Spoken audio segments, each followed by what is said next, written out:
Beaucoup de personnes ouvrent leur premier PEA chez Boursorama.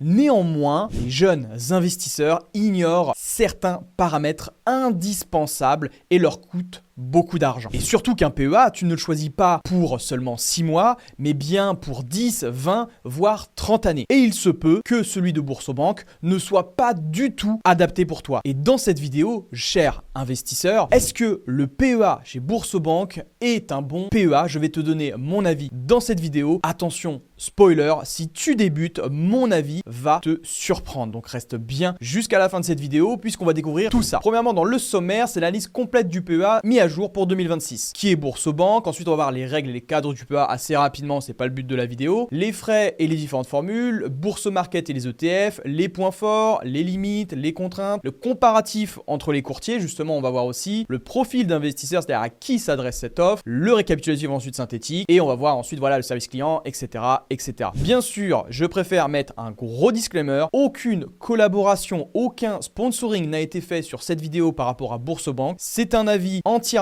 indépendant. Tout investissement, encore une fois, je te le dis, comporte des risques. Fais tes recherches à côté. Mais voilà, aucune collaboration commerciale. Je préfère être transparent tout de suite avec toi. Et encore une fois, si tu ne le sais pas, mais j'ai sorti mon premier livre qui s'appelle Se lancer en bourse avec 100 €, les 9 étapes pour créer sa liberté financière en épargnant intelligemment. Il est disponible en précommande dès aujourd'hui à la Fnac, Cultura, Amazon. Bref, tu as tous les liens dans la description de cette vidéo si tu veux aller donc précommander mon livre. Et si tu le précommandes avant le 20 janvier, tu seras tiré au sort pour participer à un jeu concours où tu peux gagner jusqu'à 10 000 € de cadeaux, dont notamment 2 entrées à vie au sein de l'école Sequoia. On commence cette vidéo qui est Boursorama. Boursorama, donc c'est la banque en ligne leader sur le marché français. Alors, on a une mise à jour en juillet 2025 où il y a plus de 8 millions, 8,3 millions même de clients avec une croissance de plus 15% annuelle sur l'encours total de clients. C'est énorme. Et bien sûr, c'est une filiale de la Société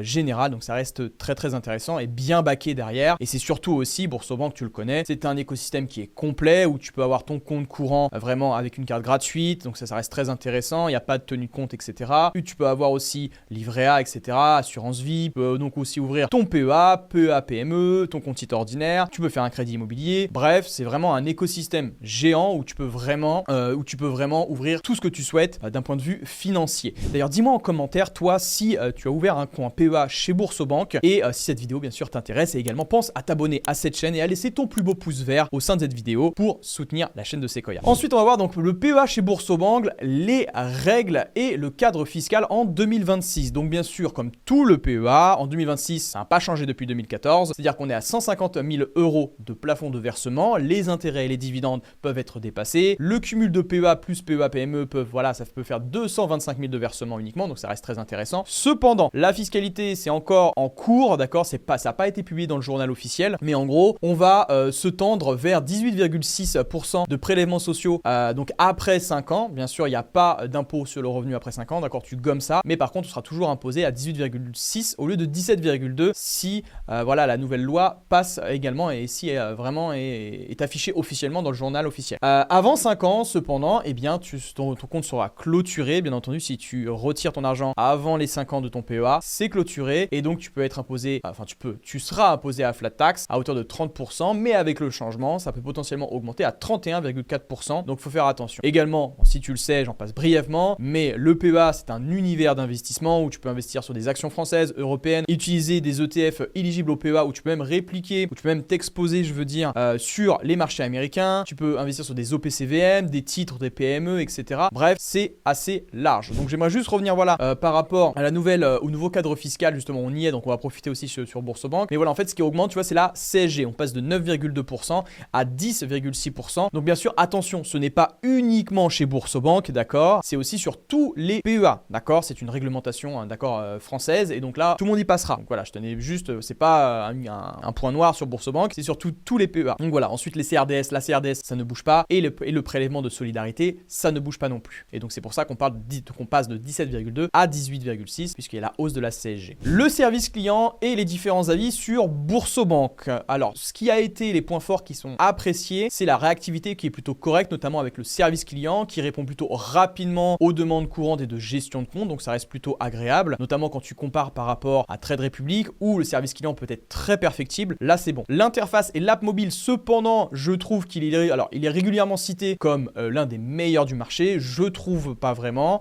Moi, je préfère personnellement une application comme Trade Republic qui est beaucoup plus friendly, mais qui possède aussi ses points négatifs. L'ouverture se fait de manière très simple et très fluide, c'est-à-dire que cette vidéo, je vais pas t'apprendre à ouvrir un PEA sur Boursobank. C'est extrêmement bien expliqué. Il y a plein de tutos si tu veux. Si tu préfères être rassuré dans l'ouverture de ton compte de ton PEA, tu peux le retrouver sur internet, mais ça reste très simple, d'accord. Par contre, les points d'attention, c'est notamment sur le transfert de PEA. Alors j'ai envie de dire un point d'attention, mais qui est aussi commun, j'ai envie de dire, à tous les autres PEA, puisque le transfert, eh bien, ça peut varier. Il y a des délais aussi plus ou moins longs. Ça peut varier entre 3 et 6 mois. Je sais qu'il y a certains séquoiens, par exemple, qui sont membres de ma formation, qui ont changé de banque et donc qui attendent plusieurs mois. Donc ça peut être un peu embêtant. Alors malgré que le service client soit plutôt très bon, on peut avoir des procédures administratives qui sont un peu plus longues également, mais j'ai l'impression que c'est la tendance actuellement chez beaucoup de banques et beaucoup de courtiers français. Les frais, maintenant, on va les comparer un petit peu sur tout ce qui se passe sur le marché et on va voir les frais du coup de Boursobank et la réalité en 2026. Alors on va prendre la comparative des coûts réels de courtage par ordre. Ce qui est intéressant sur Boursobank par rapport à une banque en ligne autre, d'accord, je ne vais pas citer de nom, mais ça c'est une banque en ligne en plus qui possède des avantages, c'est que le droit de garde, tenue de compte, frais d'inactivité et le clôture, c'est 0 € sur le PEA. Donc ça reste très intéressant. Il n'y a pas différents pourcentages que tu peux retrouver sur certaines autres banques. Ça reste très bon. Concernant les coûts par ordre, on va aller sur le graphique. On peut voir que là, ordre de 200 € Boursobank, donc c'est 1,99 €. On a donc Trade Republic en noir, c'est 1 €. On a Bourse Direct, c'est 0,99 €. Et on a Fortuneo Optimum, d'accord, c'est 1,95 €. Mais on va voir que aussi Fortuneo possède un petit avantage. Mais bon, on n'est pas là pour parler de Fortuneo. Ensuite, on a Boursobank sur un ordre de 500 €. Ça reste exactement la même chose. Cependant, c'est là où, pour ceux qui ont un plus gros portefeuille, eh bien, je trouve que c'est pas forcément le plus avantageux. Je parle en coût par ordre, d'accord. Tu vas voir qu'il y a une autre offre aussi, notamment avec Bourse Market, où on peut passer des ETF entièrement gratuitement, des ordres ETF entièrement gratuitement. Là, sur un ordre de 2000 €, c'est 12 €. Sur Trade Republic, c'est 1 €. Sur Bourse Direct, c'est 3,81 €. Et sur Fortuneo, c'est 3,90 €. Donc ça reste plutôt intéressant sur les autres courtiers. Cependant, attention tout de même, il existe mieux. Donc c'est pour ça que moi, Boursobank, en termes de frais, c'est pas les meilleurs, d'accord, d'après ce que tu peux voir. Moi, je préfère les autres courtiers actuellement. Sur Boursobank, c'est ce que je te disais. Alors sur Bourso Market, c'est une offre, d'accord, c'est une autre plateforme. Il y a les ETF donc de chez BlackRock, donc iShares à 0 €. Donc là, en fait, si tu veux, Bourso Market, il s'est présenté comme une plateforme accessible sans frais de courtage, visant à démocratiser l'accès à la bourse et à offrir une large palette d'instruments d'investissement. Et en fait, si tu veux, avant mai 2025, les ETF iShares c'était 0 €, c'est-à-dire c'était une gratuité qui était totale. Tu pouvais passer des ordres à n'importe quel ordre, d'accord, c'était vraiment à 0 €. Tu pouvais investir n'importe quelle somme, c'était vraiment 0. Et par contre, cependant, après, on voit que là, ils ont mis une petite condition, c'est-à-dire que si tu veux profiter justement des ETF iShares à 0 €, il y a un montant minimum, d'accord, de 500 €. Si c'est un ordre inférieur à 500 € avec les ETF iShares, eh bien, il y a des frais standards qui seront appliqués et il y aura également, bien sûr, des frais qui seront appliqués à la vente. Donc, c'est pour ça que il faut bien faire attention. Et ça, je vais te le noter hors diaporama. C'est quand tu choisis une plateforme, il faut absolument faire attention au minimum de montant à investir. Par exemple, sur Boursobank, là, tu peux investir, normalement, c'est le minimum, c'est 100 € par ordre. Sur le TF iShares, si tu veux être à 0 €, c'est 500 €. Sur Bourse Direct, par exemple, c'est 80 € minimum par ordre. Et cependant, ce qui est intéressant sur Fortuneo, c'est que c'est un ordre gratuit par mois et tu peux acheter un titre, d'accord? Ça reste super intéressant. Tu peux acheter un titre, c'est-à-dire que tu n'as pas de montant minimum. Si par exemple, tu veux acheter du Total Energy à 50 €, tu peux. Si tu es sur Boursobank, tu ne pourras pas. Sur Bourse Direct, c'est pareil, c'est 80 € minimum. Tu vois un peu le délire, tu es obligé d'en acheter 2 pour passer un ordre. Si on va maintenant sur les points forts du PEA de Boursobank, pourquoi il y a 8 millions de clients qui leur font confiance? Alors, il y a plusieurs choses. Il y a notamment une application qui est bien notée, 4,8 sur 5, une ergonomie qui est plutôt claire et accessible en quelques clics. Donc, c'est vrai que c'est très épuré, ça reste très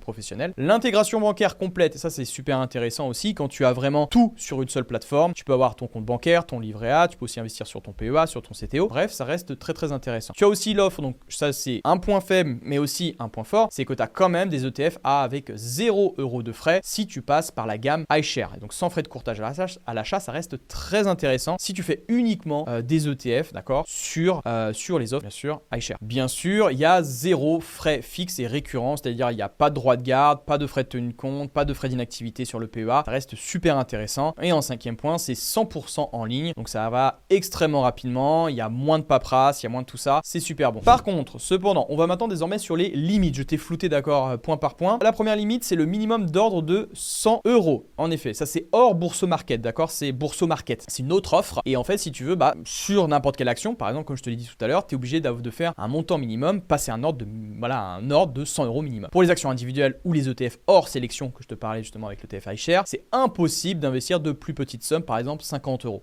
Pour ça, fais attention encore une fois sur les différentes plateformes sur lesquelles tu investis, à bien regarder ça. Deuxième point, il n'y a pas d'investissement programmé natif. Contrairement à Trade Republic, le PEA ne permet pas d'automatiser vos achats mensuels DCA. Vous devez passer vos ordres manuellement. Alors cependant, il y a sur certains produits où tu peux réaliser du DCA sur BoursoBank. Cependant, alors là, encore une fois, il n'y a pas d'achat fractionné par rapport au CTO. Cependant, disclaimer, sur tous les PEA, de toute manière, c'est comme ça. On attend qu'il y ait une nouvelle réglementation, on attend qu'il y ait une nouvelle loi, en tout cas sur le PEA, qui nous permet de faire ça. Le jour où on pourra fractionner des actions sur le PEA, ça changera beaucoup de choses et ça sera tout simplement une très belle étape pour démocratiser l'investissement pour les plus petits porteurs. Le quatrième point, c'est l'univers d'actions restreint. Ça aussi, je ne l'ai pas précisé, mais tu vas avoir beaucoup moins d'actions éligibles au PEA, notamment sur l'Europe du Nord, qui ne sont pas accessibles. À titre d'exemple, Novo Nordisk, tu ne peux pas investir sur ce titre sur BoursoBank. Donc c'est vrai que c'est dommage, d'accord, pour ceux qui veulent investir sur le géant danois, eh bien ça reste compliqué. Alors il n'y a pas que Novo Nordisk, d'accord, il y a plein d'autres entreprises d'Europe du Nord où tu ne peux pas. Donc voilà, c'est un peu compliqué. Le délai de transfert, eh bien comme chez la plupart des acteurs, comme je te le mets, entrant ou sortant du PEA, ça peut être particulièrement long. C'est pour ça, encore une fois, que je te dis, il faut bien choisir son premier PEA, parce que si tu investis sur ton premier PEA, mais qu'ensuite, eh bien tu fais différentes démarches, etc., eh bien tu vas perdre du temps. Et c'est pas forcément ce qui est intéressant. Ici, on va maintenant faire le comparatif courtier des PEA. On va mettre BoursoBank en premier et je t'ai mis, bien sûr, d'accord, je t'ai flouté les autres, d'accord, chaque colonne, je te les ai floutés. On va y aller étape par étape pour chaque courtier. Premièrement, BoursoBank, les frais d'ordre. Alors, 0 € si supérieur à 500 € uniquement sur les ETF, d'accord, iShares. Sinon, c'est 1,99 € ou 0,6%. D'accord, les ventes, bien sûr, sont facturées, comme je parlais sur les ETF, en mai 2025. Sur Fortuneo, c'est 0,35% avec un minimum de 1,95 € de frais. Le premier ordre, cependant, comme je te l'ai dit tout à l'heure, il est offert. Donc ça reste super intéressant pour ceux qui veulent commencer un premier ordre qui est totalement offert. Pour Trade Republic, c'est 1 € par ordre, d'accord, peu importe le montant, ça reste super intéressant. Bourse Direct, donc ça, c'est 0,99 € par ordre, inférieur à 500 €. Là, encore une fois, c'est très intéressant. Le minimum par ordre maintenant, c'est-à-dire le montant minimum accepté pour investir sur une action, investir sur un ETF. Ici, c'est 100 € minimum pour tout achat, que ce soit action, ETF. Cependant, avec l'offre Bourso Market, c'est 500 € tu es obligé de dépenser 500 € pour avoir justement les frais d'ordre à 0 €. Fortuneo, c'est aucun, c'est vraiment un titre minimum que tu dois acheter. Trade Republic, c'est 1 €. Bourse Direct, cependant, c'est 80 € de minimum requis. Ensuite, si on va sur les ETF sans frais, ça tu le sais bien sûr, oui, c'est plutôt assez large, donc oui, avec toute la gamme iShares. Sur Fortuneo, non, tu n'as pas vraiment de frais spécifiques, etc. Donc tu n'en as pas. Trade Republic, oui, tu as des plans d'investissement programmés où c'est optimisé en termes de frais. Et sur Bourse Direct, cependant, non, c'est non spécifique. Si on va maintenant sur les avis clients, 4,5 sur Trustpilot pour BoursoBank, donc ça reste quand même le top. Fortuneo, 4 sur 5. Trade Republic, 4,2 et Bourse Direct, 2,5. Alors il se peut, d'accord, que les notes changent en fonction de la date à laquelle tu regardes cette vidéo. Et ensuite, on va sur l'ergonomie. Donc l'ergonomie, c'est plutôt correct sur BoursoBank. Fortuneo, ça reste plutôt sobre, assez agréable. Trade Republic, ça reste très bon. Moi, je trouve que c'est vraiment très friendly comme utilisation. Et Bourse Direct, cependant, ça reste un peu technique, c'est pas très épuré. On peut mieux faire juste ici. Pour moi, le verdict, le meilleur PEA à l'heure actuelle. Alors, pour la grande majorité, BoursoBank, pour moi, c'est le meilleur choix ETF uniquement. C'est-à-dire, si bien sûr, tu as un portefeuille, si tu peux faire des ordres supérieurs à 500 €. Si tu es plutôt au milieu, c'est-à-dire que tu vas chercher une bonne optimisation de frais, etc. Pour moi, Fortuneo, ça reste super bon avec un titre minimum. Après, sinon, c'est Trade Republic, idéal pour l'automatisation et les petits budgets. Ça reste super intéressant. intéressant pour débuter. Cependant, attention encore une fois au service client. Et ensuite, Bourse Direct, c'est le courtier que j'utilise qui est plutôt très équilibré dans l'ensemble avec une plateforme qui n'est pas très épurée cependant. Alors, mon avis maintenant personnel sur Boursorama, à qui s'adresse ce PEA? On va voir les analyses du profil d'investisseur idéal. Pour moi, c'est pertinent que tu utilises Boursorama si tu es un investisseur long terme avec les ETF. Donc, c'est idéal, tu vas pour une stratégie passive via Boursorama. Cependant, attention, ça demande pour des plus gros porteurs. D'accord? Si tu investis uniquement en ETF et que tu as une capacité d'investissement supérieure à 500 €, ça peut être intéressant. Tu as aussi une centralisation du patrimoine avec tes actifs financiers, donc PEA et CTO, et tu as également ta banque, donc ça peut être intéressant. Et bien sûr, l'ergonomie est plutôt sympa à utiliser sur ton application mobile qui est très très adaptée. Bien sûr, si tu veux une application un peu plus friendly, eh bien tu as Trade Republic. Moins adapté cependant si tu as des petits montants très fréquents. Par exemple, parce que le minimum d'ordre de 100 € hors bourse au market, d'accord, eh bien peut-être bloquant pour les petits portefeuilles. Ça par contre oui. DCA 100% automatisé, je l'ai déjà dit, non. Besoin d'achat fractionné, de toute façon sur tous les PEA, ce n'est pas possible. Et optimisation ultra agressive, si tu cherches vraiment à optimiser, eh bien pas forcément. Il y a d'autres courtiers qui sont beaucoup plus intéressants comme Fortuneo, ou tu as aussi Trade Republic, ou encore Bourse Direct qui reste aussi très intéressant pour pouvoir investir à moindre frais. Voilà, cher investisseur. En tout cas, si tu es intéressé pour précommander mon livre et participer au jeu concours où tu peux potentiellement gagner 10 000 € de cadeaux, eh bien tu as le premier lien dans la description pour précommander mon livre dès aujourd'hui. En tout cas, n'hésite pas à me dire en commentaire si tu as, sur quel courtier, sur quelle banque est-ce que tu as ouvert ton PEA. Ça m'intéresserait énormément de le savoir et je pourrais échanger avec toi directement dans la section des commentaires. Pense également à lâcher ton plus beau pouce vert et à t'abonner à la chaîne de Sequoia si tu veux apprendre mieux à investir ton argent. Cher investisseur, que la croissance soit avec toi. C'était Sony. Ciao.